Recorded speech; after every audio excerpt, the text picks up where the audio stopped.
Muling pinatunayan ng Philippine National Police ang kanilang matibay na paninindigan laban sa iligal na droga matapos maaresto ang isang dating preso sa isang matagumpay na bypass operation sa Deca Home Subdivision, Pavia, Iloilo.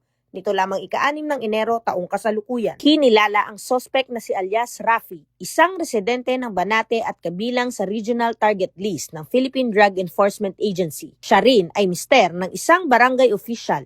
Patunay na walang pinipiling posisyon o koneksyon ang batas pagdating sa kampanya kontra iligal na droga. Sa operasyon, nasamsam mula sa sospek ang pinaghihinalaang shabu na may kabuuang halaga na tinatayang 748,000 piso. Ang bypass operation ay isinagawa ng Police Drug Enforcement Group Special Operations Unit 6 sa pangunguna ni Police Lieutenant Oliver Gesta, Team Leader, at Police Lieutenant Marlon Ibo sa ilalim ng superbisyon ni Police Colonel Rizalde Caballero, Commanding Officer ng unit. Ang operasyon ay naglalayong supuin ang iligal na droga bilang ugat ng kriminalidad, panatilihin ang kapayapaan at kaayusan sa mga komunidad, protektahan ang kabataan at mga pamilya mula sa masamang epekto ng droga, at palakasin ang tiwala ng publiko sa kakayahan at integridad ng kapulisan. Sa ilalim ng malinaw na direksyon ng pambansang pamunuan, nananatiling buo ang layunin ng PNP, isang ligtas,